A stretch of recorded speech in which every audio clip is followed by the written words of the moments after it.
नमस्कार। आप देख रहे हैं ब्रेकिंग बिहार। चिराग पासवान लगातार चर्चा का विषय बने रहते हैं और जिस प्रकार से कल आरा में नौ संकल्प महासभा जो उन्होंने किया है, इसको लेकर के भी चर्चाएं चल रही है। इस पूरी खबर का पोस्टमार्टम भी आपको करके दिखाएंगे, लेकिन फिलहाल यह जानने का प्रयास करेंगे कि यह संकल्प महासभा जो है वह कितनी सही हुई। जहां लोजपा के नेताओं का कहना है कि ऐतिहासिक भीड़ जुटी थी, वहीं राजद ने इसे फ्लॉप शो करार दिया। इन तमाम विषयों पर बात करेंगे हमारे साथ लोजपा के बिहार के प्रदेश प्रवक्ता रंजन सिंह जी। सबसे पहले जानना चाहेंगे सर कि कल की सभा को क्या कहें? जबरदस्त, अतुलनीय, मतलब इस प्रकार की सभा अभूतपूर्व शाहाबाद जिस तरीके से माननीय चिराग पासवान जी के लिए कल गूंजा है, वहां से एक नई लकीर खींची गई है। और मैं आपको आपके चैनल के माध्यम से कहना चाहता हूं कि शाहाबाद ने जो गाथा लिखा है आदरणीय चिराग पासवान जी के नेतृत्व, वीरों की धरती है सर। वो परिचय का मोहताज नहीं है शाहाबाद, लेकिन आज जिस तरीके से वहां राजनीति गणित के कारण जिस तरीके से कुछ लोगों का ये भ्रम था कि एनडीए वहां कमजोर है, तो एनडीए के डोर को मजबूत करने के लिए चिराग पासवान जी एनडीए के सारथी बन के तो माना जा रहा है कि चिराग पासवान एनडीए के सबसे सशक्त सहयोगी हैं। एनडीए अगर कमजोर है तो चिराग उसको मजबूत निश्चित। एनडीए कमजोर न था, न है, न रहेगा। कमजोर पड़ेगा। मैं आपको क्या कह रहा हूं, न था कमजोर, न है, न रहेगा। एनडीए में हर एक चेहरा अपने आप में एक डायनामाइट है, जिसको आप कहते हैं ना राफेल। और हर एक चेहरा हमारे पास राफेल ही है। लेकिन आदरणीय चिराग पासवान जी का सभा ये परिलक्षित किया और ये बताया कि आने वाला समय में जिस 243 विधानसभा में जितने भी एनडीए का उम्मीदवार होगा, चाहे किसी भी हमारे घटक दल के हों, हर व्यक्ति चिराग पासवान बनकर लड़ेगा। और बिहार में एक नई ऊर्जा की सरकार आपको देखने को मिलेगी, जहां पर एक तरफ आदरणीय नीतीश कुमार जी के अनुभव का लाभ मिलेगा, उसी प्रकार से आपकी ऊर्जा का लाभ मिलेगा। हम समझ गए रंजन सिंह जी। कल रमना मैदान में सीधा सवाल है, कितने लोग थे? क्योंकि भले ही भीड़ जो है वो वोट का पैमाना नहीं हो, लेकिन किसी भी सभा की सफलता का पैमाना भीड़ जरूर हो।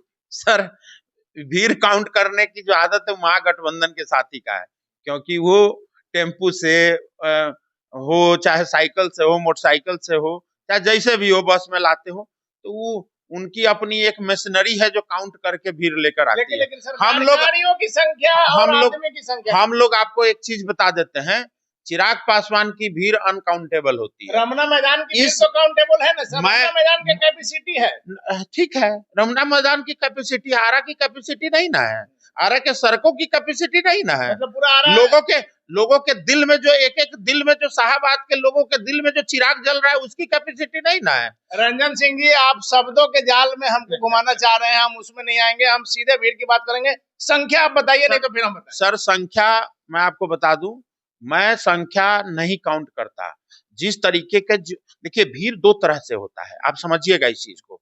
एक भीड़ का जोश और उल्लास बताता है कि नेता के और गठबंधन के प्रति समर्पण, जिस तरीके का उल्लास था भीड़ का, और जिस तरीके का, देखिए भीड़ होना अलग चीज है। चिराग पासवान की सभाओं में कल कोई पहली भीड़ नहीं थी, और जब सत्ता में नहीं थे तब भी जिस प्रकार की भीड़ उमड़ती थी, हम कम से कम इस बात का गवाह है। आपकी सभी सभाओं का हमने कवरेज किया है। बिल्कुल।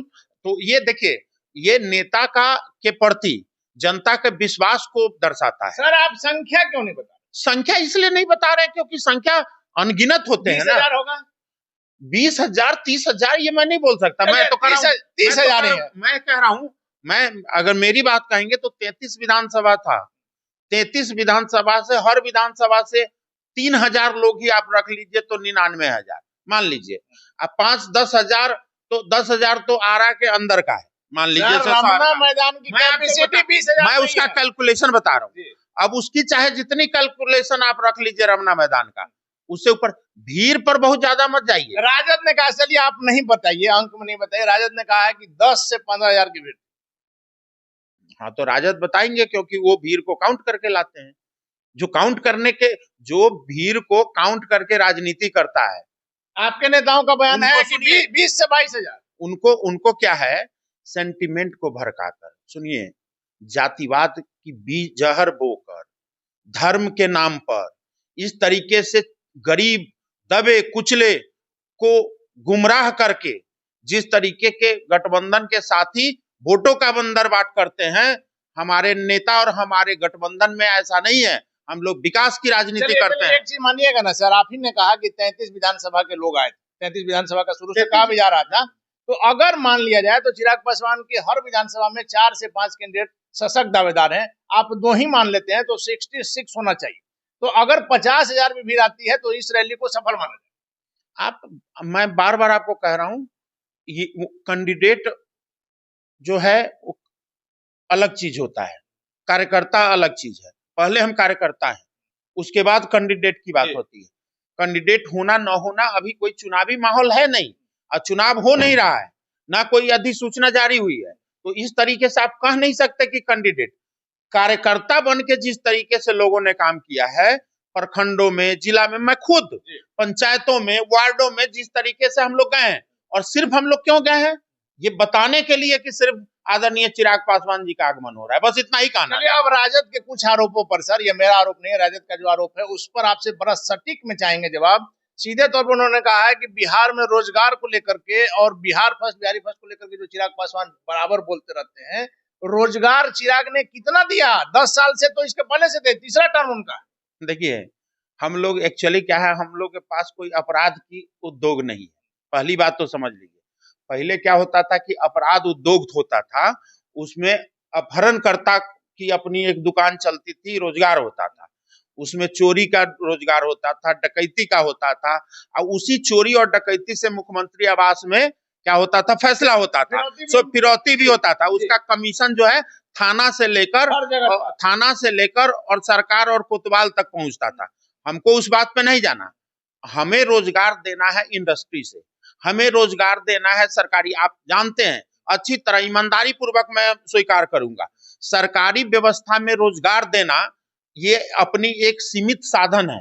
कोई भी सरकारी 140 करोड़ अगर जनसंख्या है देश का, तो 140 करोड़ में अगर बेरोजगारी दर आज के डेट में देखिए, आंकड़े पे जब आप जाएंगे तो बेरोजगारी दर आप देखिए कि बिहार का 3.2% है। मैं आपको बता रहा हूं, मैं पहले सुन लीजिए, बेरोजगारी दर 3.2% है, जो कि देश के अन्य राज्यों की तुलना में बेहद कम है। आज आप एक चीज बताइए कि सरकारी नौकरी आप 14 करोड़ लोग को तो दे नहीं सकते, 6 करोड़ संभव नहीं है। तो हमारे नेता आदरणीय चिराग पासवान जी का जो विजन डॉक्यूमेंट है बिहार फर्स्ट बिहारी फर्स्ट, आपको पता है कि उनका एक संगठन भी है इस पार्टी से हटकर, बिहार इंटरनेशनल ट्रेड ऑर्गेनाइजेशन, बीटो के नाम से जाना जाता है, जिसमें प्रवासी सक्षम बिहारियों को हम लोग प्रेरित करते हैं। बिहार में हम लोग इन्वेस्टमेंट के लिए यहाँ पर बायर सेलर मीट करते हैं। दूसरी ओर फूड प्रोसेसिंग के लिए इंडस्ट्री में देखिए मेला लगा था भारत मंडपम में, जिसमें करोड़ों रुपए के इन्वेस्टमेंट की बात की जा रही है। आप देखते रहिए, आदरणीय चिराग पासवान जी की प्रतिनिधित्व बिहार विधानसभा में होगी, और उनकी मजबूत नीति बिहार को विकसित बिहार बनने से आंकड़ों पर ही बात करते हैं। चिराग जी ने जो एफिडेविट दिया है चुनाव आयोग में, इलेक्शन के समय जो दिया जाता है, सभी कैंडिडेट देते हैं, 11 फैक्ट्री के मालिक हैं, बिहार में एक भी फैक्ट्री, 11 फैक्ट्री का मालिक है ये, और बिहार में फैक्ट्री नहीं है। इस बात के लिए नहीं हम यहाँ बैठे हैं, आप समझिए, राजद का आरोप है। सुनिए, हमारा सवाल नहीं, उनको दिक्कत इस बात का है, कि ये फैक्ट्री के मालिक हैं, हम लोग जीएसटी भरते हैं, हम लोग इनकम टैक्स भरते हैं, उनके पास ना ऐसा कोई धन ही नहीं है जिससे जीएसटी और इनकम टैक्स भरेंगे, तो वो तो सारा काला धन है। अब अपहरण, वही मैं कह रहा हूँ, अपहरण उद्योग ले लीजिए, चाहे चारा घोटाला ले लीजिए, चाहे ए से लेकर जेड तक, सब तो महागठबंधन का घोटाला है। वो घोटालों के पैसा से तो टैक्स जाता नहीं है, कम से कम वो स्वीकार तो कर रहे हैं कि हमारे नेता के पास 11 फैक्ट्री है जिसकी जीएसटी रजिस्ट्रेशन। राहुल गांधी पर चिराग पासवान कल हमलावर थे रमना मैदान से, अपराध इन दिनों बढ़ा नहीं है सर, अगर इसको जंगल राज नहीं कहिएगा तो क्या कहिए? देखिए, एक चीज जरा अनिल भाई, इस आंकड़ा को छोटा सा बात को समझिएगा। पहले कांग्रेस की सरकार थी, बीच में आदरणीय कर्पूरी ठाकुर जी का सरकार आया, उन्होंने सामाजिक न्याय के पुरोधा इतनी बड़ी, जो आदरणीय स्वर्गीय कर्पूरी ठाकुर जी को जो सम्मान, चाहे उनके परिवार को सम्मान एनडीए के सरकार ने दिया, आज भारत रत्न उन्होंने दिया। उसके सरकार के विकल्प में कौन आता है? कांग्रेस आता है। 10 साल कांग्रेस रहता है, 10 साल कांग्रेस के विकल्प में कौन आता है? महागठबंधन। अरे भैया, जब आपने पहले अपराध से पैसा कमाते थे, पहले अपराध से पैसा कमाते थे 10 साल में, और राजद के सरकार ने अपराधियों से पैसा कमाना शुरू कर दिया। चलिए एक चीज तो मानिएगा ना सर, एक चीज तो मानिएगा रंजन सिंह जी कि बिहार में कहीं कोई घटना घटती थी तो सबसे पहले आप लोग जाते थे पीड़ित व्यक्ति के जख्मों पर मलहम लगाने। जाते हैं। आज जब मुजफ्फरपुर की घटना घटी है, चिराग पासवान 15 दिन के बाद गए हैं पासवान परिवार के पास। अब सुन लीजिए, जिस दिन घटना घटी है उसके अगले ही दिन हमारे यहाँ से एक दस्ता, जो आदरणीय चिराग पासवान जी के आदेश पर जो जांच दल था, वो अगले ही दिन पहुंचा है। ये कांग्रेस की साथी जो दलित की नौटंकी करते हैं ना, ये वही रिम्स में जाके देख लीजिए, यही बगल के झारखंड में रिम्स के डायरेक्टर को दलित होने के कारण उसको जगह नहीं दिया गया। यही रिम्स है, यही झारखंड है बगल में। एक तरफ दलितों को आप कितना न्याय देते हैं, ये लोग दलित और अल्पसंख्यकों के लिए मुखौटा ओढ़कर वोट बैंक की राजनीति करते हैं सर। हम लोग उसके लिए त्याग करते हैं। श्रद्धेय स्वर्गीय रामविलास पासवान जी, देश दुनिया जान रहा है कि 2005 में अल्पसंख्यकों के प्रतिनिधित्व के लिए सत्ता को गंवा दिया था। हम लोगों ने दलितों के लिए वही स्वर्गीय रामविलास पासवान जी का भाषण याद कीजिएगा, जब बेलसी का कांड हुआ था तो उस पर क्या बोले थे संसद में।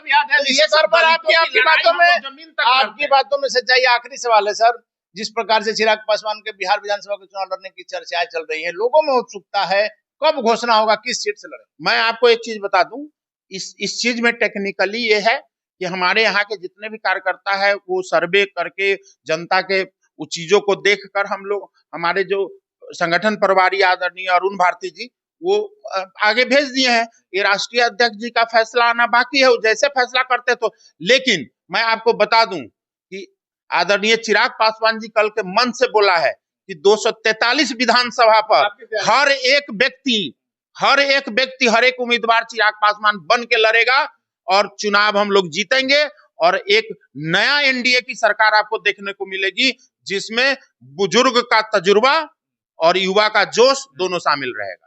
चलिए, तो रंजन सिंह ने बहुत ही बेबाकी से राजद के आरोपों पर जवाब दिया। निश्चित तौर पर कल जिस प्रकार से चिराग पासवान की सभा में भीड़ उमड़ी थी, और लगातार हमने आपको दिखाया है कि चिराग पासवान जब सत्ता में नहीं थे उस समय भी बिना किसी घोषणा के अगर चिराग किसी रोड से जा रहे हैं तो 5000 की भीड़ तो वैसे ही मिल जाती थी। वैसे में जब पार्टी ने अपना तमाम शक्ति लगाया था, चिराग पासवान की सभा में कल निश्चित तौर पर भीड़ थी, और चिराग पासवान की लोकप्रियता बिहार विधानसभा में क्या कुछ गुल खिलाई गई देखने वाली बातों को फिलहाल बने रहे ब्रेकिंग न्यूज।